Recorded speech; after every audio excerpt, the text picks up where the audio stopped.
Resident Evil 9 Requiem releases 8 months from recording this video. So that's a very long time, but not that long, to be honest. But all we can do is theorize. So today, I had a few ideas that I wanted to share with you. So I wrote down some of the things that I personally want in Resident Evil 9.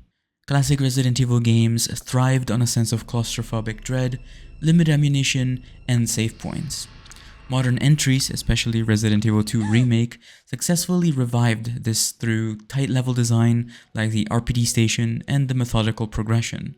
Requiem should double down on this design, interconnected environments with meaningful backtracking, puzzle solving, and smart enemy placement.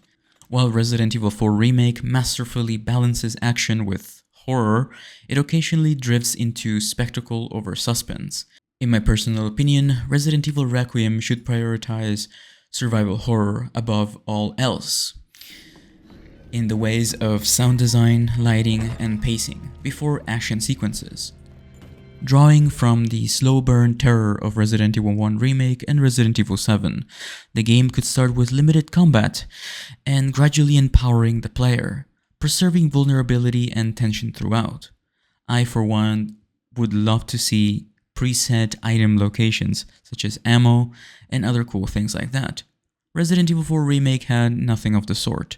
It sort of prioritized RNG over everything else, causing the gameplay to be slightly more on the action side, which is not necessarily a bad thing, but I think a game that is primarily set in first person or, as the return of Raccoon City should prioritize horror above else.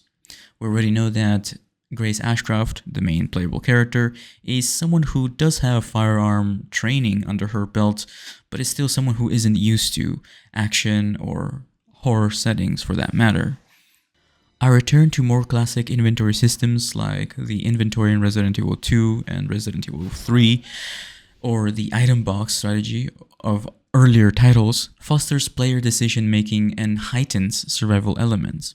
Strategic choices, what to carry, what to store, should have real consequences, unlike the briefcase of Resident Evil 4 Remake, which seemingly is infinite in some cases. Another thing that I want to see return in Resident Evil 9 is the return of the ink ribbon, or something similar. This should cater to survival horror fans such as myself, while preserving vulnerability and tension throughout. Recent remakes enhance the emotional stakes through character depth and voice acting. Resident Evil Requiem can benefit from this by presenting a grounded story with a flawed protagonist, such as Grace Ashcroft, avoiding overly convoluted bioterror plots, which happened unfortunately in many of the later titles, such as Resident Evil 6 and Revelations. A focused narrative with subtle lore integration, similar to how RE2 Remake handled its files and world building, would enrich immersion. Now let's talk about the gameplay, or at least the enemy part of the gameplay. Enemies like Mr. X and the Resident Evil 4 Remake's improved Ganados proved that intelligent, relentless AI enhances horror. Resident Evil Requiem should innovate further, introducing stalker enemies that adapt to player behavior, or bioorganic threats that change over time. This would keep the tension high and replayability strong. Now, having said that, we already know that there will be a stalker enemy, at least at the beginning of the game. There is a follower enemy, sort of like Mr. X, who happens to be invincible. This enemy is a female-like figure that is towering over Grace Ashcroft. This enemy appears confirmed in the hotel section of the game, so we know at least that at the beginning of the game, or at least during the part where Grace Ashcroft is roaming around after being captured, is, something that will make a return. We will see a return of chaser enemies in Resident Evil 9, but I want to see something more like a zombie, something that is more, something slower that you can avoid, but can also prove to be a threat if you get too close and comfortable. As we know in a recent demo that was privately available to certain content creators and journalists, Grace Ashcroft will be able to use weapons, but there are sections of the game that don't have weapons. You will have to rely on stealth and throwing bottles and other things like that to distract enemies. Now, I'm not a huge fan of this sort of gameplay, but I do believe that having sections of the game, or at least one section of the game, such as the Ashley segment or the Sherry segment, is a really good way of balancing horror and action.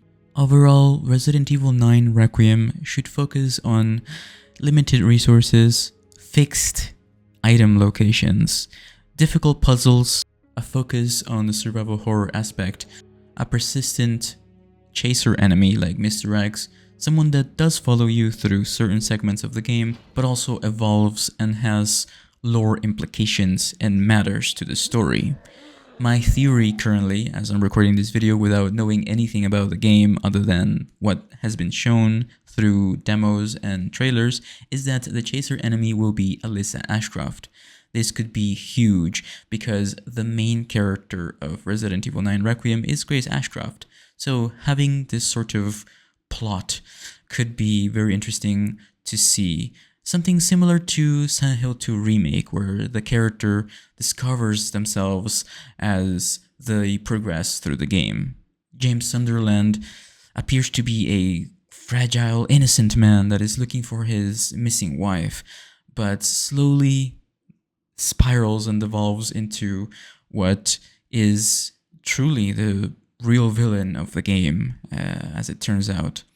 Anyway, let me know what you guys think about this in the comments down below. I know most of you guys really love Resident Evil 4 Remake, so perhaps you would like to see a more action-based game when Resident Evil 9 comes out, so I'd love to hear your opinion on this matter. I personally think the game should be more like Resident Evil 7, where it is focused on survival horror, but also has action segments that are sprinkled in certain parts, but not too much. I think the return to the Raccoon City Police Department, the police station, is a great idea, and a lot of lore and a lot of gameplay things could be implemented into this game purely based on the fact that we are returning to Raccoon City. So I would love to see some of the puzzles that we saw in the remakes, and, you know, perhaps some doors that are still locked. I'm sure they're still out there, like the club key door or the spade key doors and all that cool stuff. I think it is very exciting that we are going back to Raccoon City, and I think that is the main thing that we should be focusing on. We should be happy that Resident Evil is not abandoning its roots, and not only is it evolving, but it's still using and capitalizing on the things that they are good at creating. And I think Capcom is doing a great job at implementing the old story with something completely new. The fact that Grace Ashcroft is linked to Alyssa Ashcroft, one of the characters that was kind of a side character really. No one really considered Resident Evil Outbreak as a canon entry, but it is. So I think that's exciting. Anyway, don't forget to leave a like if you're excited, subscribe for more, and I will see you in the next video. Bye bye.